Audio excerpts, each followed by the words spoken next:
Boa tarde a todos que estão nos assistindo ou nos ouvindo. Esse é o segundo dia de um projeto que nós falamos que seria um encontro com gestores que trabalham em instituições de ensino superior. Nossa ideia foi discutir 4 temas importantes para as instituições de ensino: regulação, direito do trabalho, proteção de dados, direito do consumidor, que nós vamos dividir com a temática de mediação e conciliação. Então, na verdade, são 5 temas importantes para o setor. Nós fizemos esse primeiro encontro ontem, com duração de 2 horas, e nós vamos seguir na mesma temática hoje, 2 horas, sendo a primeira hora sobre proteção de dados e a segunda hora dividida entre mediação e temática dos principais conflitos que envolvem os alunos em instituições de ensino. Esse é um projeto feito pelo Locademy, que é um projeto parceiro do nosso escritório, Moraes Andrade, Leandrin Molina Advogados, um projeto que nós chamamos de difusão de conhecimento.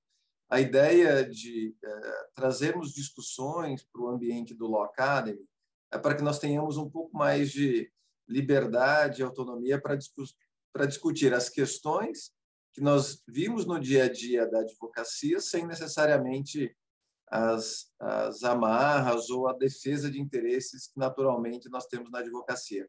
A ideia é um bate-papo, uma conversa. Todos que estejam nos assistindo, nos ouvindo, podem ficar à vontade para fazer qualquer tipo de questões, levantamentos, dúvidas, basta escrever no chat e nós vamos debater com a maior transparência, com espírito de debate ao tema e não de defesa de interesses.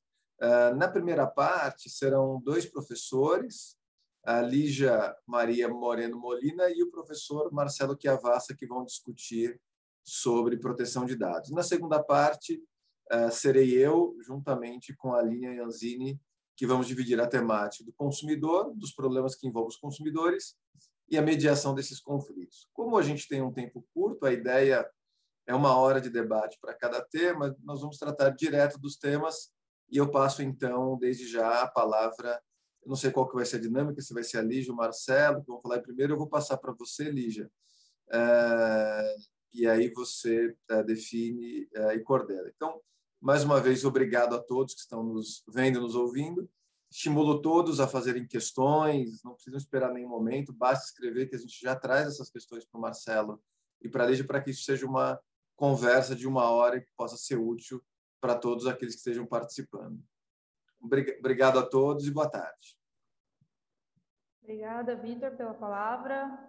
Cumprimento aqui os demais colegas e todos que estão nos ouvindo. Eu vou compartilhar aqui uma apresentaçãozinha e eu e o Marcelo vamos fazer um bate-bola sobre essa temática e trazendo as questões ao longo da apresentação.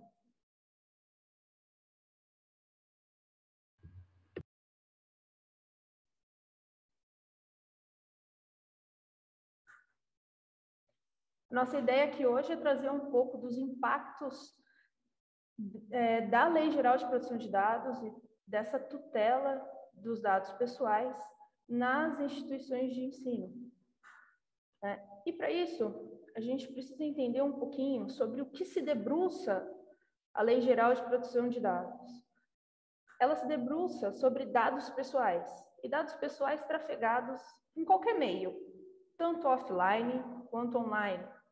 Então, desde dados arquivados em armários da secretaria de uma instituição de ensino, físicos, ou dados que nós estamos atualmente trafegando nos vários cursos EAD e que, de certo modo, tem se tornado frequente na nossa realidade de pandemia.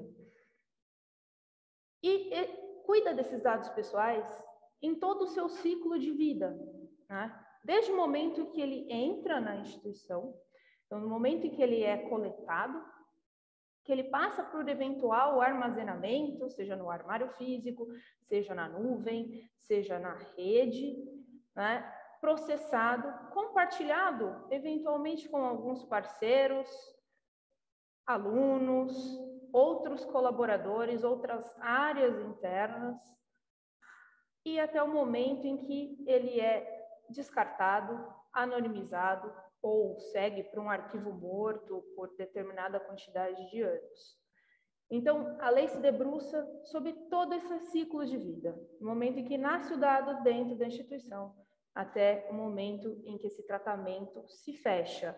E quando a lei diz tratamento, o que ela quer dizer é, basicamente, tudo que se pode ser feito com o dado.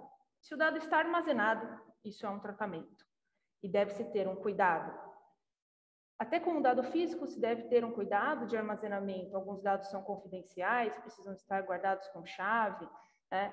O digital acabou trazendo muito mais riscos e muito mais exposição aos dados. Então, muitas vezes, os cuidados de segurança ficam mais para a parte lógica, mas a parte física não pode ser esquecida, certo? E um primeiro ponto que a gente tem que entender da legislação são as bases legais. Uma instituição não pode mais tratar dados pessoais se ela não consegue fundamentar esse tratamento em uma dessas caixinhas que estão aqui. Se eu não tiver ou o consentimento, ou o cumprimento de uma obrigação legal, ou a execução de um contrato, eu devo ter que alocar aquele tratamento em um desses pontos. Existe um que é primordial ao outro? O consentimento é primordial aos demais? O consentimento vem no primeiro inciso desse artigo das bases legais. Mas não existe uma hierarquia. Cada tipo de tratamento vai ter uma base legal a ele adequada. E geralmente nas instituições de ensino são muito comuns a base legal de execução de contrato, porque todo aluno acaba celebrando um contrato com a instituição, né? E muito dos tratamentos que são realizados justamente para viabilizar essa prestação de serviço educacional. Então, muitos dos tratamentos estão nessa base, execução de contrato, e não necessitam de consentimento, por exemplo, para que tenha o seu segmento. O consentimento é uma delas, muitas vezes utilizado principalmente quando eu quero fazer uso da imagem de alguém. Né? O legítimo interesse, quando eu tenho muitas vezes alunos e quero me enviar alguma campanha, alguma oferta de cursos que possa interessar aquele aluno, né? E o cumprimento de obrigações legais, tantas para o MEC, enfim. Então, se pudesse separar as que mais fundamentam os tratamentos no geral das instituições de ensino, diria que são execução de contrato, legítimo interesse, cumprimento de obrigação legal e o consentimento. Não que não possa haver outras, como exercício regular de um direito, né? A instituição pode manter dados pessoais em arquivos, justamente pensando em eventual ação indenizatória ou mesmo uma ação trabalhista, guardar dados de colaboradores. Isso seria exercício regular de um direito em uma demanda judicial, por exemplo. Acho que é relevante nessa parte, né, Lígia, é falar que o consentimento ele não é a base mais importante que a gente tem na LGPD. E muitas empresas e muita gente está repetindo esse dogma, que é um dogma que não é verdadeiro. O consentimento ele é tão importante quanto qualquer das outras bases legais. Então, a depender da finalidade do tratamento que vai ser realizado, o consentimento não é a melhor opção. Ele não deve ser seguido. Tá? Então, a gente precisa conseguir entender isso de maneira bastante clara, de maneira bastante efetiva. O consentimento é legal, o consentimento é bastante interessante, porque ele traz uma certa segurança de que a pessoa concordou com aquilo, né, de que o titular concordou com aquilo, mas existem outras 9 bases legais tão importantes quanto, e que as empresas, instituições de ensino, elas podem se basear no tratamento de dados pessoais. Então, por exemplo, um aluno que se matricula numa instituição de ensino, ele terá os seus dados tratados para a execução de um contrato, que é a 5ª base legal prevista na LGPD. Significa que eu preciso do consentimento do aluno para tratar os seus dados pessoais? Não, não preciso, porque afinal eu preciso executar o contrato de prestação de serviços educacionais. Portanto, eu preciso ter acesso ao nome dele, eu preciso ter acesso ao RG, ao CPF, eu preciso ter acesso ao curso que ele faz, eu preciso ter acesso à forma de pagamento, endereço, eu preciso emitir o diploma, então vou compartilhar esses dados com o Ministério da Educação, e assim por diante. Tudo isso feito com base na base legal da execução de contrato e não do consentimento. Tá? Então, a gente precisa entender isso e ter isso muito claro. O consentimento é uma das bases legais, ela não é a principal, ela não é a mais importante. E, além disso, dentro da categoria de dados pessoais, a gente tem uma outra categoria muito importante, conceituada pela lei, que é a de dados sensíveis. Dados sensíveis como sendo aqueles que têm maior potencial de discriminação, né, com maior ataque aí à intimidade e à privacidade do titular. Então, são dados sensíveis, conceituados pela lei. Dados de opção sexual, dados de cor, né, raça, cor, etnia, religião, opção política, dados de saúde, dados biométricos em geral, dados também de DNA e acho que são esses. Se não me engano, não esqueci nenhum. Esses dados sensíveis, eles têm um tratamento diferenciado. Então, muito embora essas 10 bases legais sejam válidas para a LGPD, quando a gente está diante dos dados sensíveis, essas bases legais diminuem. Então, não existe, por exemplo, legítimo interesse quando a gente estiver falando de dados sensíveis. Tá? Existem outras bases, aliás, existem essas mesmas bases sem o legítimo interesse, sem a proteção ao crédito, né? Na verdade, a proteção ao crédito é substituído por fraude, na base legal de dados sensível,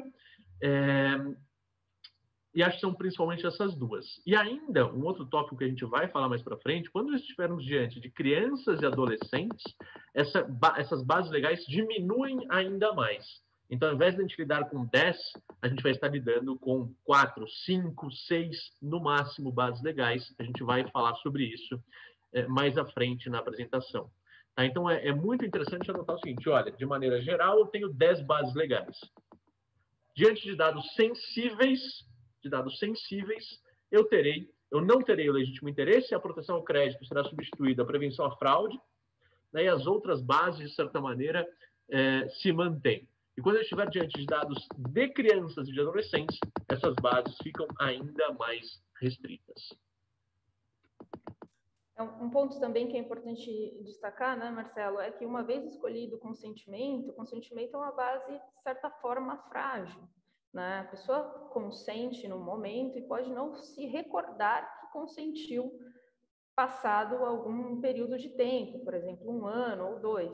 Então, muitas vezes, se você escolhe o consentimento como uma base legal para ações de marketing, por exemplo, talvez tenha que se colocar aí um prazo, né, de validade para esse consentimento, fazer um novo questionamento adiante. Talvez, a depender da pessoa a ser impactada, o legítimo interesse faça muito mais sentido, né? Um ex-aluno ou até um próprio aluno, né, caso tenha interesse em determinado outro curso, talvez essa comunicação não precise do consentimento, possa ser utilizado o legítimo interesse ao invés dessa base.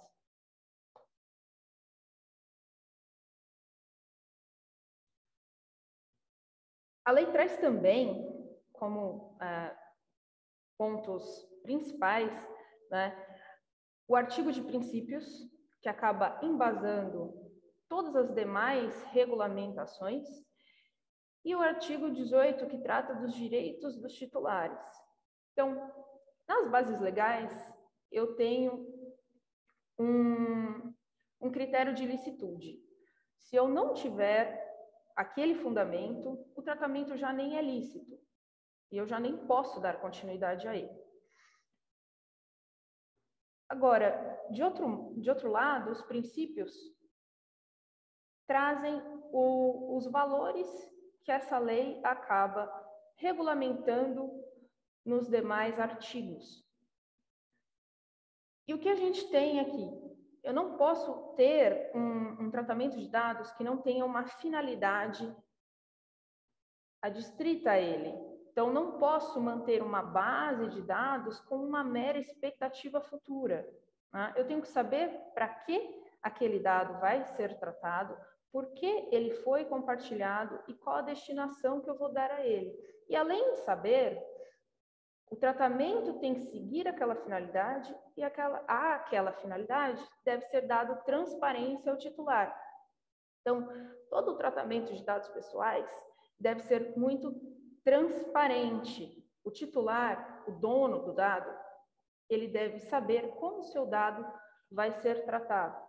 Se eu tenho um problema de transparência, eu não tenho um incidente de segurança, mas eu tenho uma violação de dados pessoais.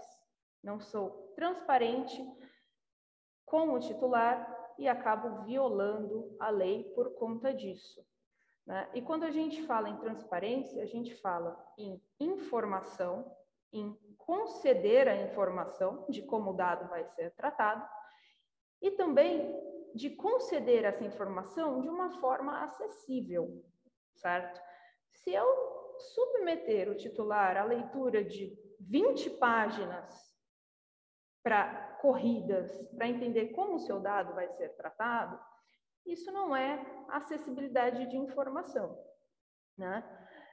Por isso que aqui as instituições podem lançar mão de vídeos, das mais diversas formas criativas, né, nas políticas de privacidade, tanto interna quanto destinadas aos alunos, de como esses dados vão ser tratados pelos diversos setores da instituição. Outro ponto que é muito interessante é a necessidade, o princípio da necessidade. Eu só vou manter aquele dado que for necessário para atingir a finalidade. Então, não vou ter dados em excesso, porque isso acaba resultando em um risco dentro do meu banco de dados. Se ocorrer um vazamento e aquele dado vazar, a instituição nem precisava dele. O livre acesso, então a qualidade. Pode falar, Lígia. Eu acho que claro. Exemplos, né, que talvez ajudem a ilustrar. Igual eu estava falando antes, eu preciso dos dados do aluno para a base legal de execução de um contrato, porque afinal ele vai estudar, né, na minha escola, na minha universidade, enfim.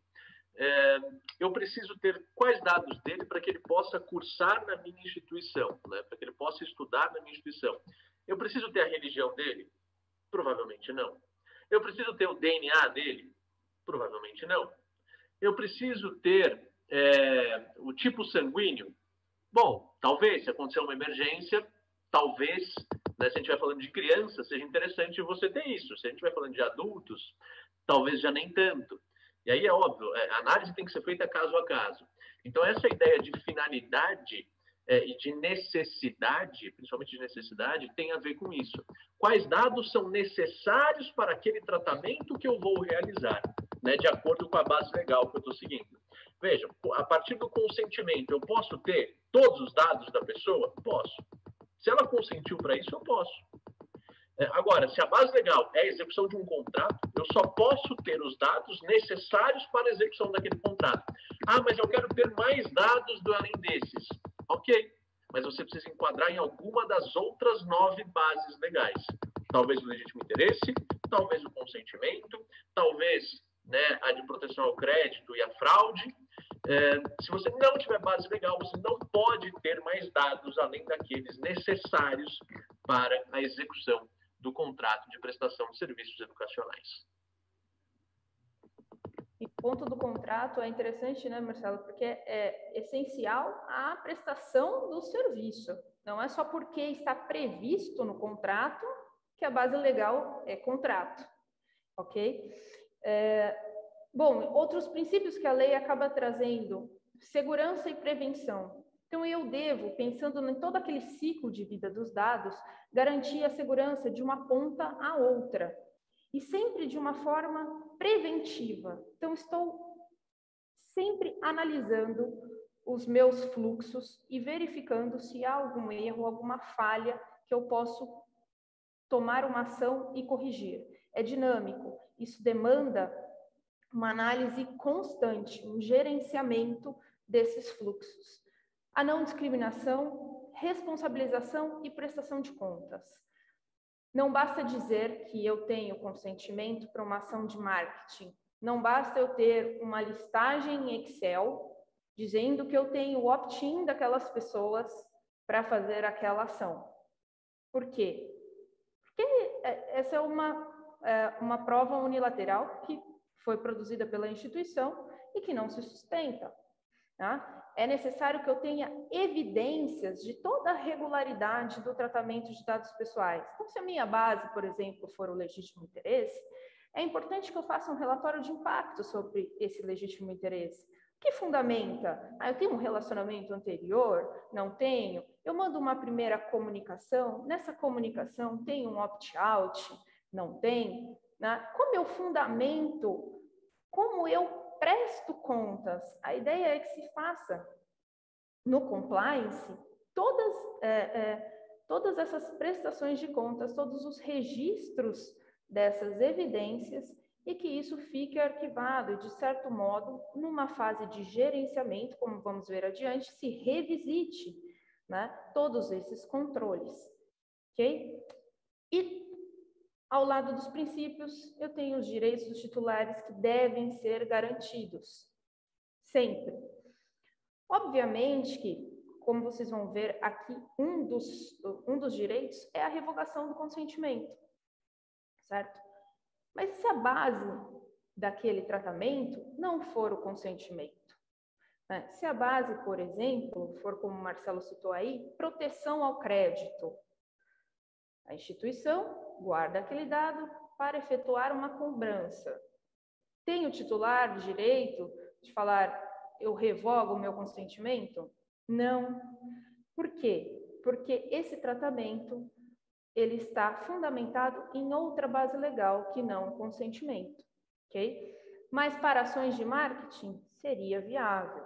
Então, é necessário interpretar os direitos.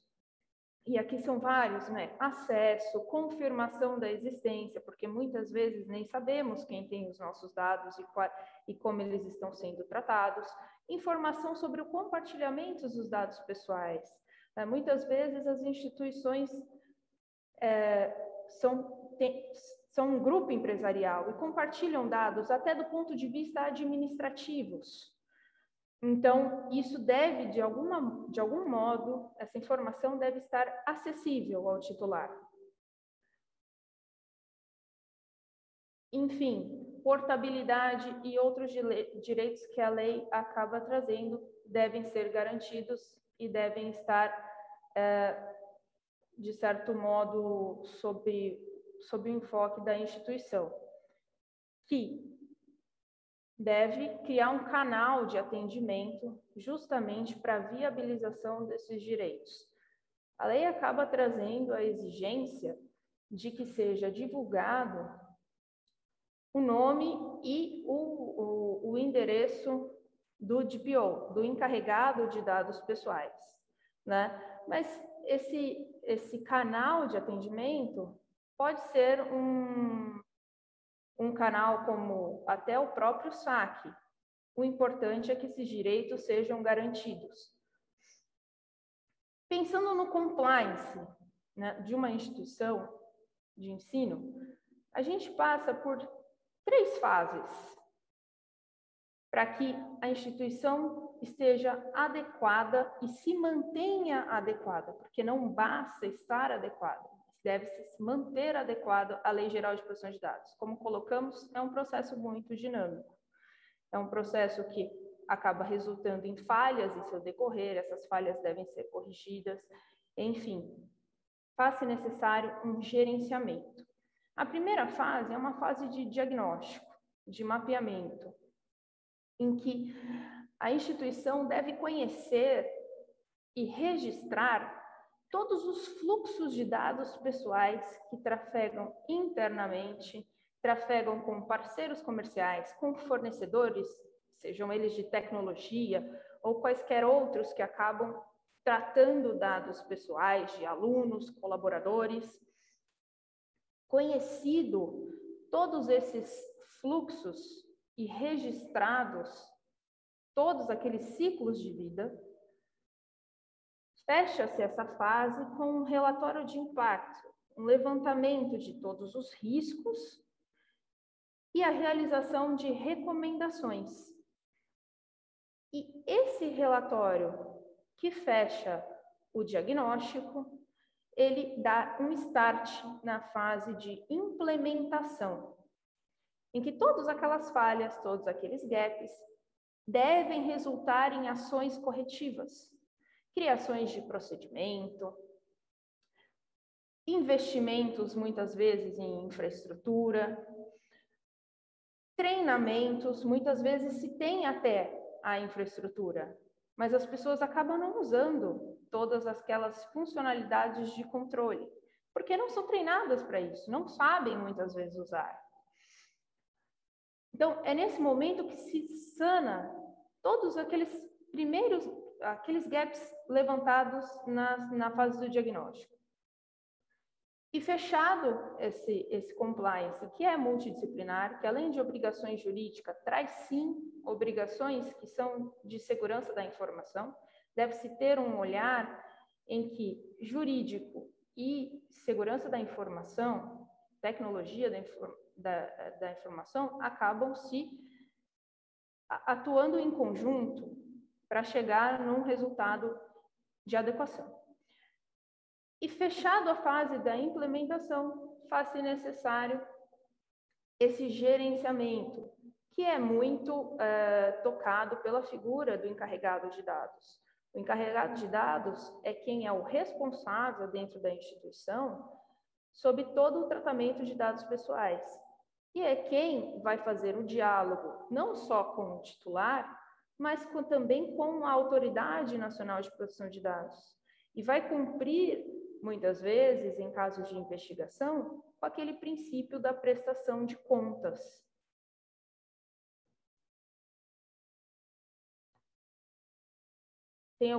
Você tem algum ponto, Marcelo, para complementar aqui? Não, eu falo no próximo slide. Ok. Então, um pouco de tudo isso que a Lígia colocou, né, no processo de adequação, a gente obviamente que tem alguns pontos centrais em todo o projeto de adequação à LGPD. O primeiro e mais importante é, de fato, e talvez o mais difícil, seja a mudança de mentalidade. A gente precisa aceitar que a gente tem uma lei de privacidade e proteção de dados pessoais. E, a partir disso, os gestores, né, e todo mundo, todos os colaboradores das instituições de ensino, de qualquer empresa do país, precisam aceitar que essa é uma realidade e que a gente precisa começar a se adequar. As coisas não vão acontecer do dia para a noite. É muito diferente do cenário europeu, né, no qual o Regulamento Europeu de Proteção de Dados, que é de 2016, que entrou em vigor em 2018, é um cenário em que a Europa já tem leis de proteção de dados desde os anos 80. No Brasil, a gente tem uma lei muito parecida com a lei europeia atualmente, que, em tese, exige um certo grau de maturidade em termos de privacidade e proteção de dados que a gente não tem. O Brasil é, de fato, a primeira lei, tá, em 2020, entrou em vigor em 2020, a primeira lei que, de fato, a gente vem a ter aí sobre a temática. Então, a gente vai ter uma dificuldade muito grande pela falta de histórico com o tema. Tem muita gente apostando que não vai pegar, ou tinha, principalmente, muita gente apostando que não ia pegar. E a realidade é que já pegou.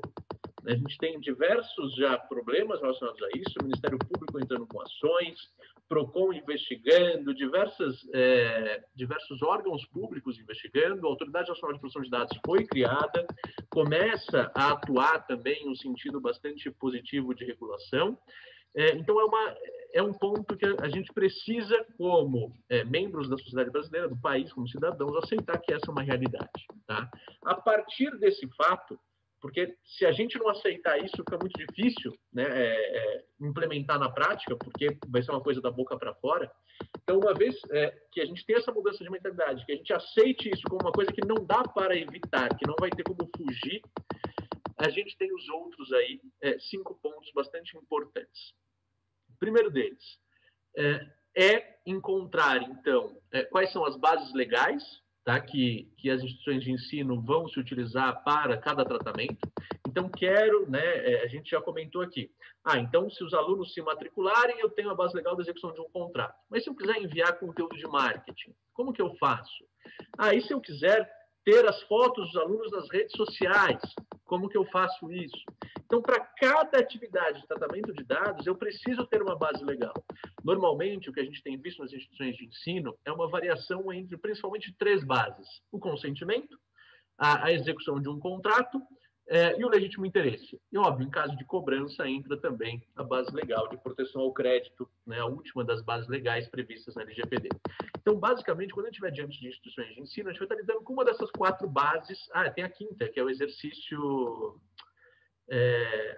que é o cumprimento de uma obrigação legal, né? Então, essas 5 bases elas vão preponderar nas instituições de ensino. Então, consentimento, execução de contrato, cumprimento de uma obrigação legal. Então, por exemplo, a gente sabe que as instituições de ensino têm a obrigação de guarda dos dados pessoais dos alunos por alguns anos, né? Inclusive histórico escolar, etc. Proteção ao crédito e legítimo interesse. Tá? Então, essas são as 5 bases legais que principalmente serão mais utilizadas pelas instituições de ensino. Então, eu preciso identificar quais são as bases para cada atividade e, a partir disso, começar o meu processo de adequação. É bastante importante mencionar que a LGPD tem 2 características muito claras. Uma é a parte jurídica, mas a outra que caminha junto é a parte de segurança da informação. Tá? E aí, para que alguém possa se declarar adequado, de fato, a LGPD precisa estar adequado a essas 2 frentes. A gente tem uma frente jurídica que é muito clara, mas tem uma frente que a gente vai falar daqui a pouco também muito importante sobre segurança da informação. Toda empresa no Brasil que for controlador de dados pessoais, como o caso das instituições de ensino, as instituições de ensino são controladoras de dados pessoais por excelência, né? Elas têm acesso, elas controlam os dados dos discentes e dos docentes, né? Em relação aos docentes, elas são controladoras, em relação aos discentes também. E a partir disso, toda empresa que no Brasil for controladora precisará nomear um encarregado de tratamento de dados pessoais, ou do inglês, né, um DPO, Data Protection Officer. É uma pessoa que não precisa ter uma formação jurídica, não precisa ter uma segurança, não precisa ter uma formação em segurança da informação, embora seja recomendável que saiba um pouco, né, ou de direito ou de segurança da informação, mas é uma pessoa que principalmente tem que entender muito bem a cultura da empresa e tem que ter liberdade de atuação dentro da empresa. O encarregado de proteção de dados pessoais, ele é a pessoa que vai ficar responsável dentro da empresa pelo atendimento aos titulares de dados pessoais. Então, um aluno que quer buscar mais informações sobre como a instituição de ensino trata os seus dados pessoais, ele vai falar com o DPO. Um terceiro, né? Eu recebi esse e-mail marketing aqui. Por que eu recebi esse e-mail marketing? Quero que você tire os meus dados da sua base de dados. Ok? Quem responde a isso é o DPO, é o encarregado. O encarregado tem a função de gerenciar toda a temática de produção de dados dentro da empresa, né? Então, a parte de treinamentos, a parte de boas práticas, a parte de atualização das políticas, novos projetos que serão implementados na instituição de ensino, o DPO, né, em tese, precisa estar envolvido até para que ele possa avalizar ou não aquele ato que será praticado pela instituição de ensino. Então, o DPO tem uma figura bastante importante pela lei.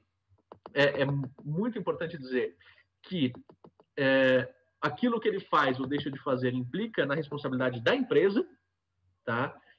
Uma falha do DPO, ela impacta na responsabilidade da empresa. O DPO pode vir a ser responsabilizado por isso? Até pode.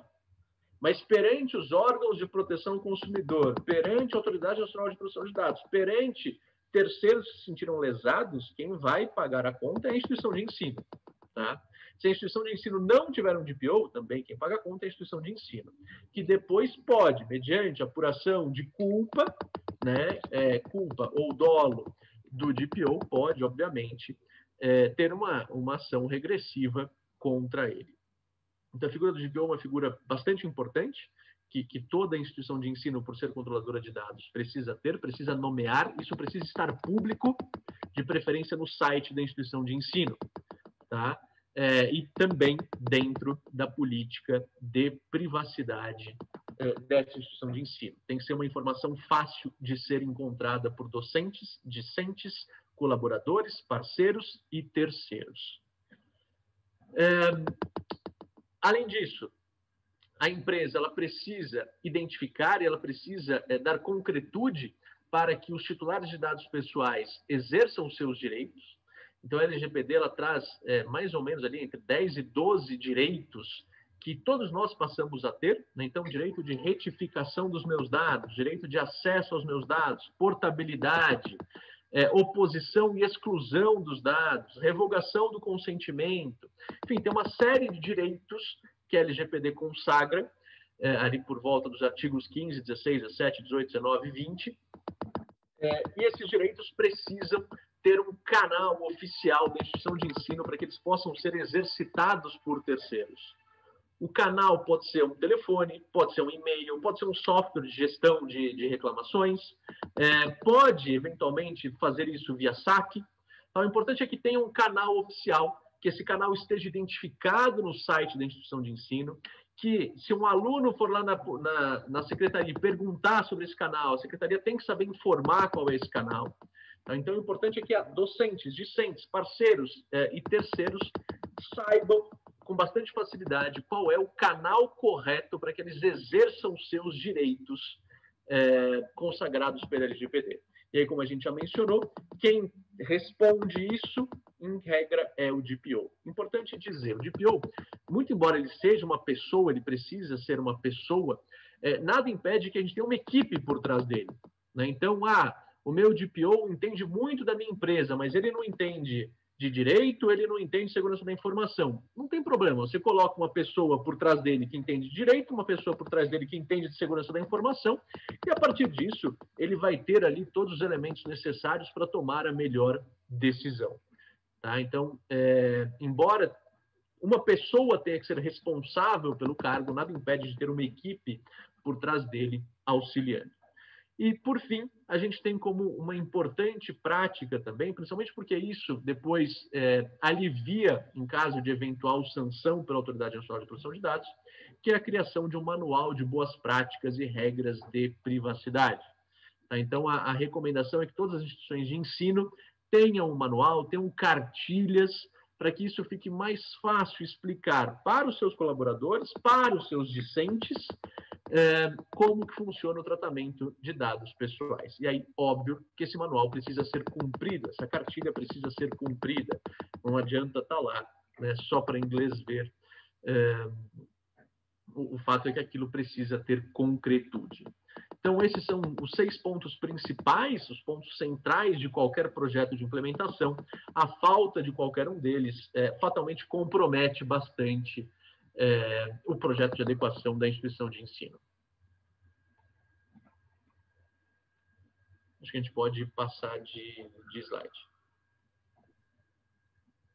Aqui, eu acho que o ponto interessante de discutir é justamente os diversos cursos que alguns cursos iniciaram já online, outros cursos iniciam no presencial e, de certo modo, com a pandemia, migraram para o online de uma forma obrigatória, e até crianças foram, né, de certo modo, inseridas nessa realidade que ninguém imaginava que existiria um dia. E aí fica justamente a pergunta, né, Marcelo? Eu posso, como professor de uma instituição de ensino, exigir que os alunos, sejam eles menores de idade ou maiores de idade, abram suas câmeras numa aula, num procedimento de avaliação? Isso depende ou não depende? São dúvidas que surgem e são corriqueiras nas instituições, sejam elas de ensino infantil, ensino fundamental, ensino superior, né? E os professores acabam lidando com essa dor de muitas vezes não ver o rosto de quem está do outro lado, dos próprios alunos, de numa avaliação não conseguir visualizar o avaliado, ou numa aula não ter o feedback dos alunos, não saber nem da frequência, muitas vezes, porque o aluno pode simplesmente ligar o computador e se ausentar da aula, né? Dentre todas as interpretações da lei, eu acho que, de certo modo, não haveria problema nenhum, principalmente se o curso iniciar no online, que o professor exija essa abertura de câmera, principalmente para pessoas que sejam alunos maiores de idade, né? Em relação às crianças, a lei, por não ter entrado em vigor antes de uma situação de pandemia, não previu essa realidade e acabou não criando exceções para o tratamento de crianças, de dados de crianças. O tratamento de dados de crianças é uma categoria que exige consentimento do pai ou do responsável legal. Não existe outra base legal para esse tratamento de dados. E, de certo modo, isso inviabiliza o professor fazer essa exigência ao público infantil quando o pai ou o responsável não der expressamente essa autorização. Até esse ponto foi bom você ter mencionado, né? Porque, de fato, a LGPD ela fala que a única base legal para o tratamento de crianças e adolescentes é o consentimento dos pais, ou, no caso, e sempre no melhor interesse da criança, né? Criança, entendido no ordenamento jurídico, até 13 anos incompletos. Ou, além disso, eu tenho uma única hipótese muito específica, né, de que a empresa pode coletar os dados da criança quando ela precisar entrar em contato com o pai, isso uma única vez. Então, no caso, preciso falar com a mãe de um aluno, eu vou lá, pergunto o telefone, ligo para a mãe, né, e depois tenho que me livrar do telefone, em regra, como colocado pela LGPD. Agora, a gente precisa notar que isso não é, de fato, uma verdade, né? Essas não são as únicas hipóteses que eu posso tratar dados de criança. Às vezes eu tenho a obrigação legal de tratamento de dados de criança. Uma escola, ela tem a obrigação legal de tratar os dados dos alunos que estão ali matriculados. Então, ela precisa do consentimento para isso? Não. Eventualmente, para exercitar um direito, para exercitar o legítimo direito, né, no caso de um processo contencioso, administrativo, arbitral, ela pode vir a ter a necessidade de tratamento de dados de criança. E aí ela tem essa possibilidade também, apesar disso não estar explícito na parte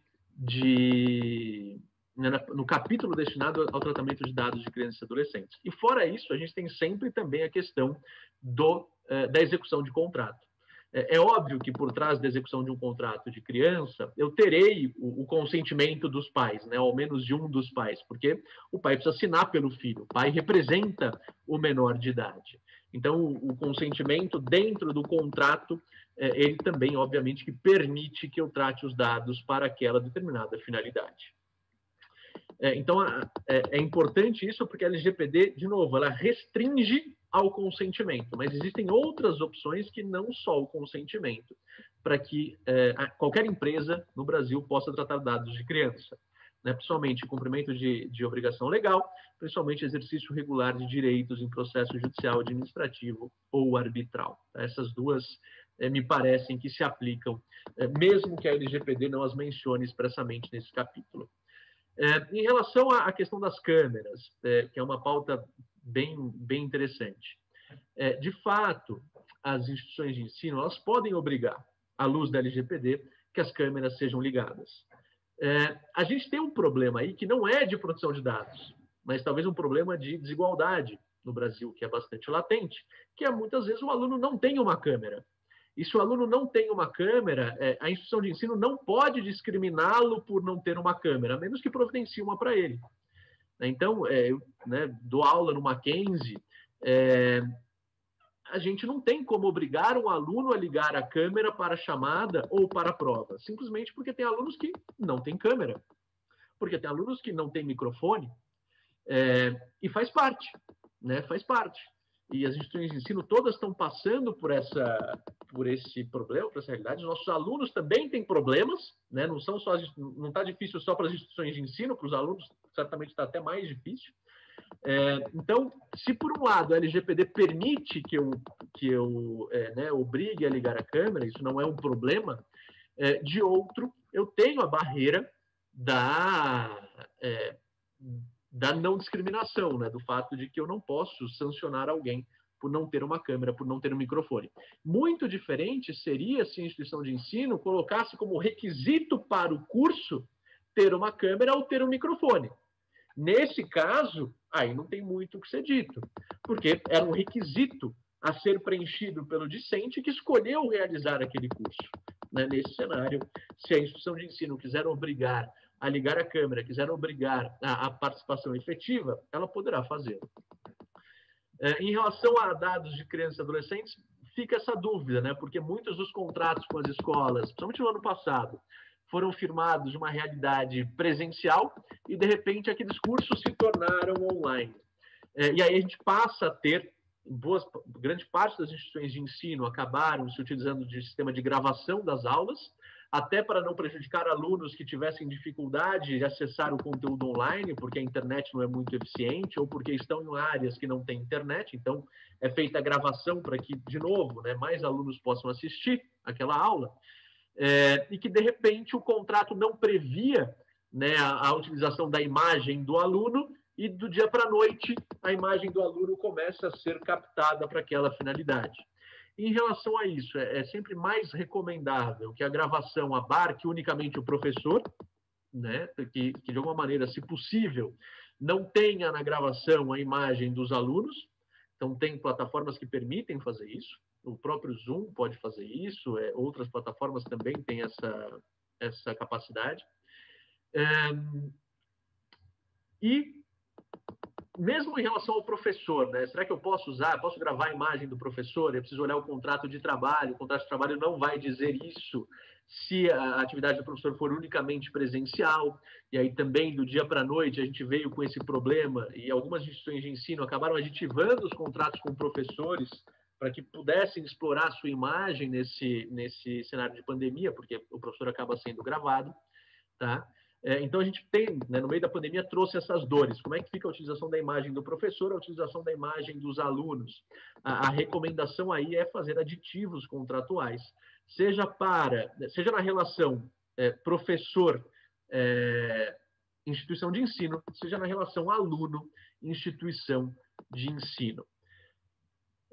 Tem uma pergunta aqui da Maria Fernanda Aguiar. Como a instituição de ensino poderia se proteger para solicitar as imagens nas provas ou aulas? Essa é uma pergunta difícil, né, Maria Fernanda? Porque a gente está partindo do pressuposto de que todos os alunos têm câmera ou têm microfone. Então, me parece possível que a escola obrigue eles a ligarem o microfone, ligarem as câmeras e fazerem a avaliação, né, com câmeras e com microfones, eventualmente. Agora, se os alunos não têm isso, se o aluno não tem uma câmera, como que eu, instituição de ensino, posso obrigá-lo a ligar a câmera? Talvez a minha obrigação seja providenciar a esse aluno uma câmera, né? Ou então não obrigar isso, porque senão eu vou estar discriminando o aluno que não tem uma câmera na sua casa. Agora, como poder se proteger para solicitar as imagens? Eu não sei se eu entendi muito bem a pergunta. Se a gente vai falando de gravação, a gravação fica em poder da própria instituição de ensino, né? Então, eu gravo os alunos fazendo a prova com câmeras. E tem algumas instituições de ensino fazendo isso. O aluno tem que sentar na frente do computador, câmera ligada, aquilo ali fica gravando. E se o aluno desvia, né, o olhar, desvia a cabeça, a instituição de ensino pode puni-lo ali com alguma sanção.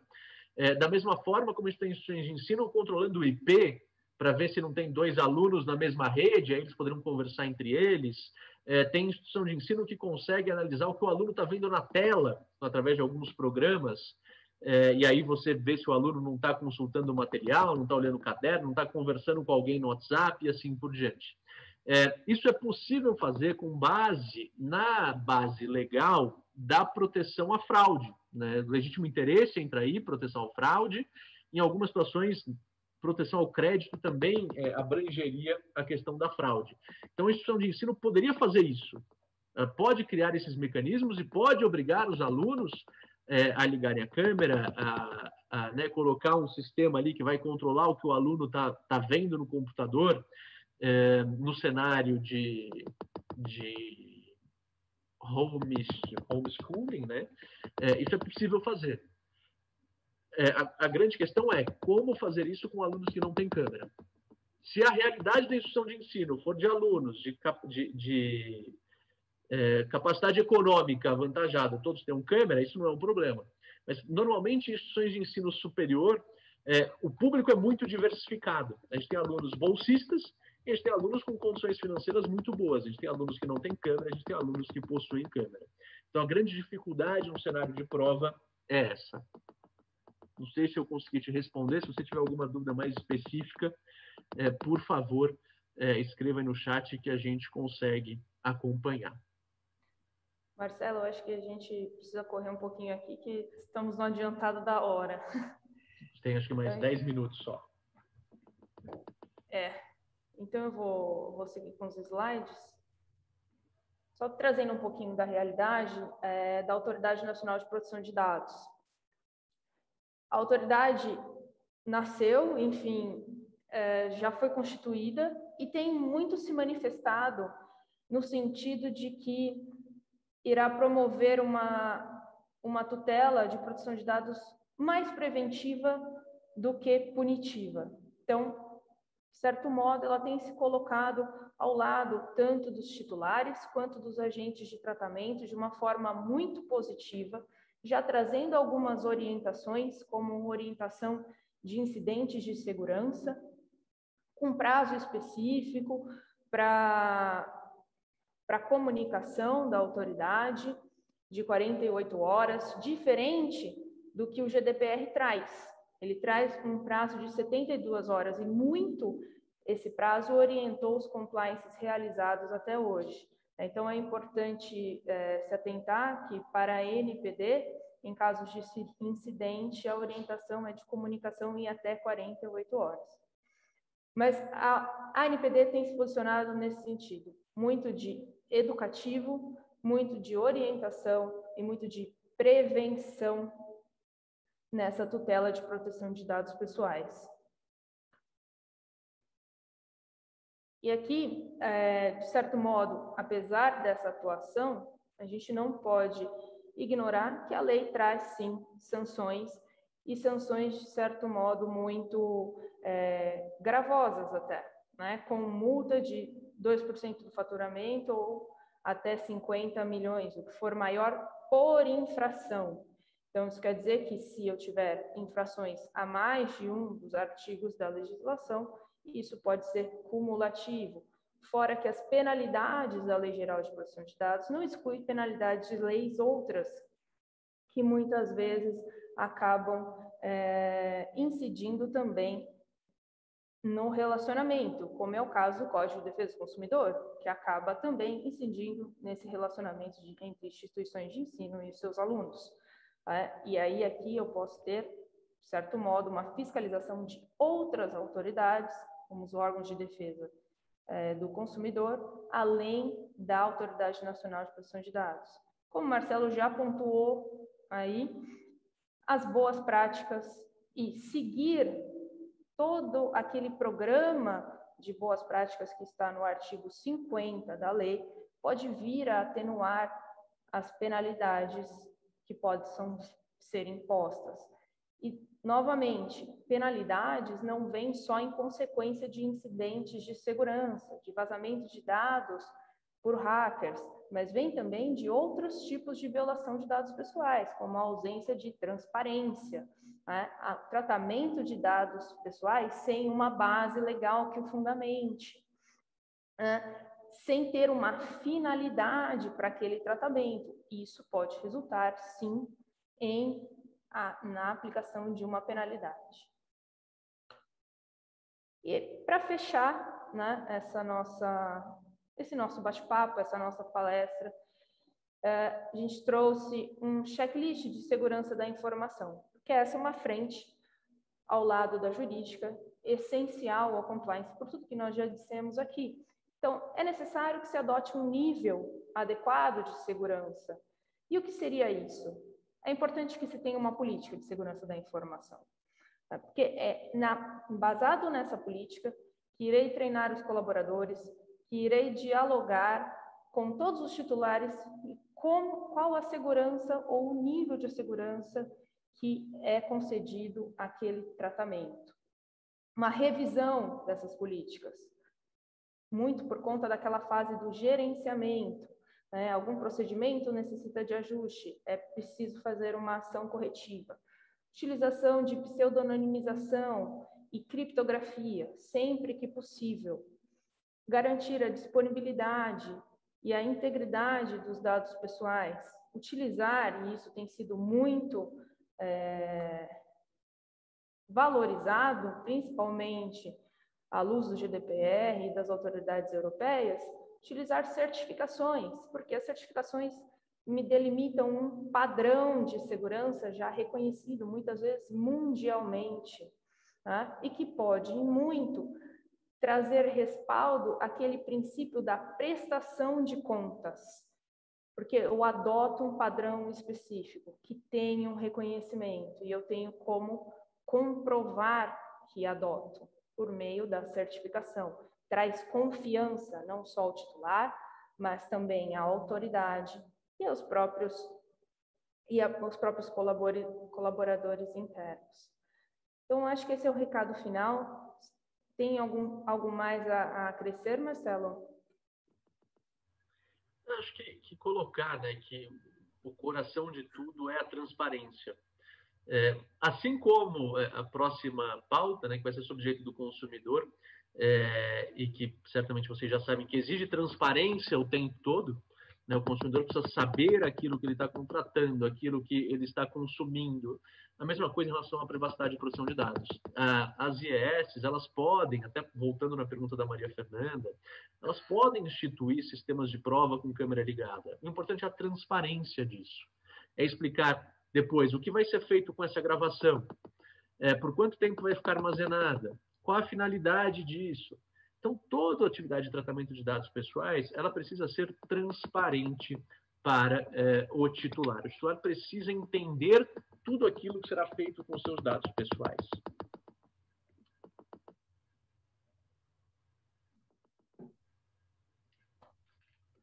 Bom, então, acho que a gente fecha. Agradeço o tempo e passo a palavra de novo ao Vitor. Obrigada. Oi, Lígia. Obrigado. Parabéns para você, para o Marcelo. Acho que ficou claro as principais questões que envolvem a temática de proteção de dados nas instituições de ensino. Cada vez mais essa demanda vai estar presente, não só dos alunos, mas todo cidadão cada vez mais tem mais preocupações e interesse de saber o que está sendo feito com seus dados, ainda mais no ambiente universitário. Então, é algo que as universidades têm que tomar bastante cautela e ter uma gestão muito cuidadosa e apurada de toda a vida dos dados, de todo o ciclo de vida dos dados dentro das instituições de ensino. Bom, a gente vai começar a nossa segunda hora de debate abordando dois temas. O primeiro, sobre conflitos que envolvem o direito do consumidor, e o segundo, como resolver da melhor forma esses conflitos. Eu vou falar os primeiros 30 minutos e vou dividir essa fala com a Aline Ianzini, que é da Target Diálogos, uma câmara privada de mediação, homologada pelo Tribunal de Justiça de São Paulo, que há muitos anos tem atuado em mecanismos não só alternativos de resolução de conflitos, né? Eu acho que nós temos discutido uma atualização. Antes a gente falava muito de meios alternativos de solução de conflitos e hoje a gente tem discutido esse tema ligado à desjudicialização. Então, como tratar esses dois temas? Direitos do consumidor e solução de conflitos de forma a ter um custo mais acessível e também mantendo este aluno dentro da instituição financeira. Bom, eu vou compartilhar a minha apresentação aqui. Deixa eu ver se ela está visível para todos. Sim?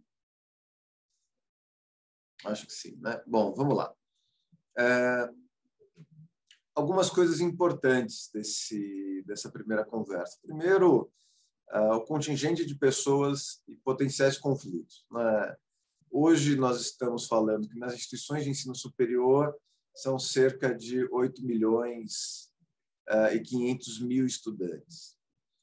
Destes 8 milhões, 75%, 76% de instituições privadas de educação superior, que possuem 2.306 instituições privadas, diante das 2.608 instituições. Então, esse é o nosso mercado em potencial, ou conflitos em potencial. Claro que, considerando o potencial de aumento desse contingente, sobretudo por conta do ensino à distância, e também algo que a gente não considera nesses números, a enorme massa de estudantes, né, não só de graduação e ensino superior, mas também nas inúmeras plataformas e escolas de formação de pessoas, né? Grosso modo, aquelas atendidas pelas empresas que hoje nós chamamos de edtechs. São empresas de educação voltadas, sobretudo, a plataformas de tecnologia. Então, hoje, esse é o nosso mercado. Para a gente falar de conflitos em direito do consumidor, eu não vou entrar muito na parte da Aline, que a Aline, sim, é que tem mais competência para falar sobre mediação e solução de conflitos, mas é importante nós lembrarmos o que é esse ciclo de vida do conflito. Porque, pelo diagnóstico que nós fizemos e nós vamos apresentar nesse debate, nós temos o interesse do aluno que contrata o serviço, em algum momento ele tem um problema, a instituição de ensino não resolve esse problema ou não é lembrada ou procurada como primeiro canal para a solução desse conflito. O conflito, portanto, vira um negócio, seja por meio de captadores desse conflito ou plataformas, ou mesmo a expectativa que o consumidor tem de ser ressarcido ou indenizado por esse conflito. Surgem outros players nesse conflito, de novo, plataformas, sites de reclamação, captadores, etc. O problema, mais cedo ou mais tarde, vai ser resolvido com maior custo, seja um custo operacional de transitar esse problema, seja um custo externo de condenação, dano moral, honorário, sucumbência, etc. Um custo adicional para a reconstrução dessa confiança, impactando no custo de aquisição da instituição de ensino, e aí o novo ciclo que se gera pela expectativa e necessidade do cliente, na verdade, do aluno em contratar esse serviço. Então, nós temos um ciclo de vida do conflito, que quanto antes for identificado, tratado, mais rápido a universidade resolve, de forma mais barata ela resolve, mais satisfeitos ficam os alunos e a melhor possibilidade de gerar resultado das instituições de ensino.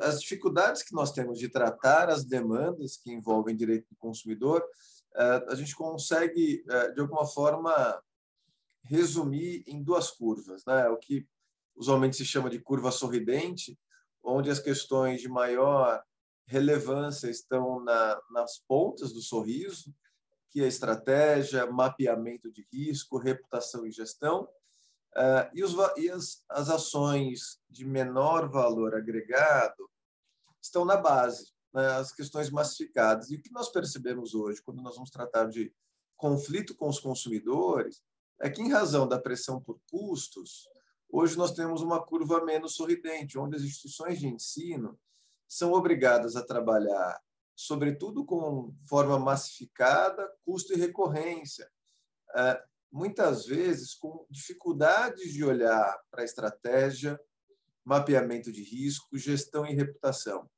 Essa visão sobre o problema, seja entendendo o ciclo de vida do conflito, seja entendendo os valores ou as questões de maior valor agregado na curva sorriso, nos ajudam, principalmente no escritório, onde nós trabalhamos com uma parte contenciosa e consultiva, a trabalhar nessas questões de formas mais estratégicas, já que uma vez sendo obrigado a trabalhar com custos reduzidos, conhecer o problema e buscar alternativas passa a ser uma forma de devolver o sorriso para essa curva de serviços jurídicos.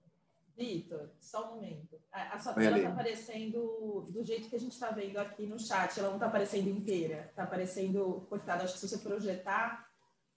A Camille colocou aqui para a gente, que é para você projetar. Eu estou projetando aqui, mas tenta de novo.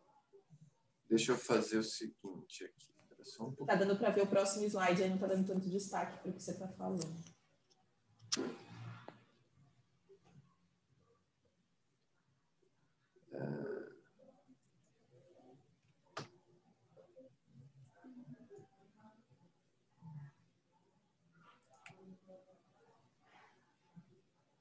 Vamos lá, vou tentar mais uma vez aqui.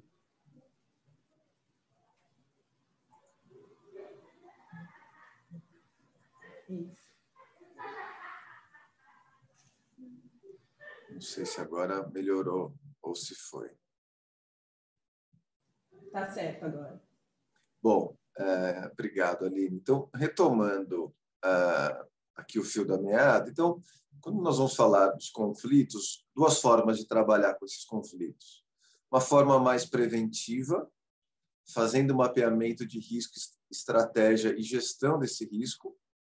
E quando isso não é possível, que isso vai para a linha de defesa, a identificação de risco, a estratégia micro no processo e macro, enfrentamento do custo e algumas linhas de ação, seja buscando acordo ou buscando as melhores decisões judiciais, com maior êxito nas demandas. O nosso tempo é curto, tem um material muito interessante que está disponível para quem tiver interesse, que é um panorama das decisões nos tribunais de justiça, no STJ e no STF, sobre as ações judiciais envolvendo as instituições de ensino superior. Por meio desse material, nós pudemos identificar quais são as principais ações que envolvem as instituições de ensino superior no país. Esse material está disponível no site do escritório, mas também aqueles que se inscreveram, se tiver alguma dificuldade, só entrar em contato, a gente disponibiliza esse material na íntegra. Mas eu vou tratar de forma resumida um pouco do que esse estudo trouxe. Esse estudo ele foi concluído no final de 2019, ele não tem atualização 2020, mas eu vou comentar um pouco com vocês, porque nós já fizemos. Nós temos um aumento em um ano de 47%. Nós identificamos no período de pandemia um aumento superior a 70%, 80%. Praticamente nós duplicamos o volume de demandas no período de pandemia por algumas questões que todos aqueles que lidam no dia a dia com as demandas de consumidor nas instituições de ensino superior vivem, sobretudo, o valor do curso, uma reclamação pelo curso ter, ainda que síncrono, se tornado, sobretudo, EAD, questionamento sobre isso, que, apesar de alguma insatisfação de muitos consumidores, as decisões judiciais têm mantido o posicionamento que as instituições de ensino superior defendem, que nós defendemos também, é que não houve uma mudança de natureza do curso, houve uma necessidade imposta por uma questão pandêmica que exigiu que o curso não fosse mais presencial, mas as aulas continuam sendo síncronas, com toda a disponibilidade de atividades para os estudantes. Bom, dado esse cenário, né, de quantidade de ações e volume de alunos e, portanto, um potencial de conflito, a ideia de se tratar e conhecer esse ciclo de vida do conflito, a ideia que nós temos da dificuldade de se trabalhar em questões estratégicas, gerenciais, sobretudo pela pressão dos custos e o esforço de conhecer todo esse ecossistema para se trabalhar e na resolução de conflitos e atuar de forma mais efetiva nas ações, é importante que a gente tente delimitar esse escopo. Então, nós delimitamos, a partir da análise das ações em todos os tribunais que envolvem instituições de ensino superior, 5 problemas ou 5 motivos principais. De novo, o dia a dia de todos aqueles que atuam e trabalham no setor. Primeiro problema, cobrança e negativação indevida. Depois, eu vou até detalhar um pouco mais esses problemas, possíveis soluções ou temas de discussões. Muitos desses problemas em razão de cadastros ou cadastros equivocados de descontos dos alunos, uma dificuldade muito grande dos estudantes entenderem o funcionamento e o regramento de cobrança quando tem, sobretudo, disciplinas em regime de dependência que aquele aluno irá cursar. São algumas das questões que levam a esses conflitos. Pegando esse ponto, né, eu vou retornar rapidamente por esse ciclo do conflito. Quando nós estamos no terceiro passo, o fato gerador, muitos dos conflitos existentes estão nesse terceiro passo. O aluno, quando contrata, ele está no momento de encantamento. Muitas vezes ele não se atém, não presta atenção, não conhece, não vai buscar conhecer as regras, independente disso estar claro e à disposição daquele aluno.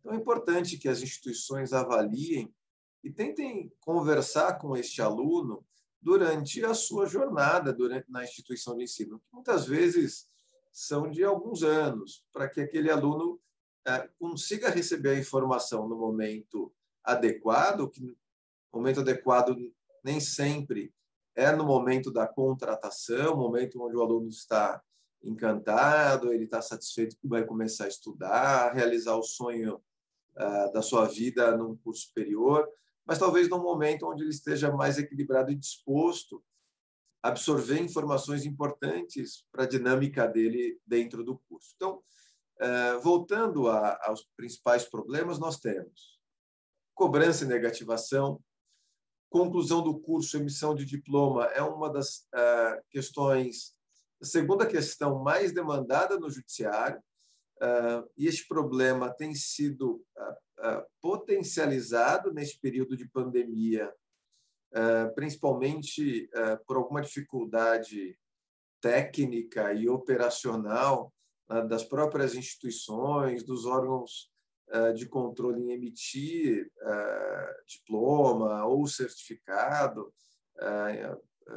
muitos colaboradores ainda em regime de home office. Então, esse já era um problema recorrente nas demandas judiciais e se tornou um problema ainda em potencial em 2020 e 2021.